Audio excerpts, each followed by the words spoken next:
The greatest lesson that we should take away from Karbala is the idea that it was Muslims, well, those who claim to be Muslims, that actually did this to Imam Hussein alayhi salam, the grandson of the Holy Prophet. But the fact that these people claim to be Muslims, they prayed, they recited the Holy Quran, they did all the things that were considered to be Islamic, yet it didn't make a difference in their heart, and they managed to do something like that to Imam Hussein alayhi salam. And I'm sure if they had been asked at the time of the Holy Prophet, would they have done something like this? Most of them would have said no, that they wouldn't. For me, that is the greatest lesson, because I claim to be a Shia. When my Imam comes, will I actually stand for him or against him? At the moment, I say that of course I will stand for him, but will I truly?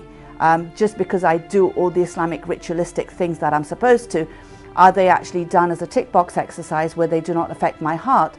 Or are they done with presence of heart and presence of mind, where then I actually grow and become a better Muslim from that? As we go into Muharram, one of the things that we need to do is self-reflect. Think about where I am and where I ought to be, and what's stopping me from getting from where I am to where I ought to be. The beautiful thing about Muharram is that we have the 40 days, and it's said that it takes 40 days to change a habit within yourself. So if I can, by Ashura, think about the things that I need to change in myself, and then work on the 40 days up to Arbaeen to change those things, then I will become a better human being, a better Muslim, a better Shia. While I go into the 10 days of Muharram and mourn for Imam Hussein, it is not enough that I just cry for him, but I actually use that as a stepping stone to propel myself forward, to actually then make a change in myself and prepare myself for the Imam. So the first stage is the crying, where I mourn for Imam Hussein alayhi salam, where I emotionally attach myself to the lessons of Imam Hussein alayhi salam, and then I intellectualize those lessons and think about what those lessons were,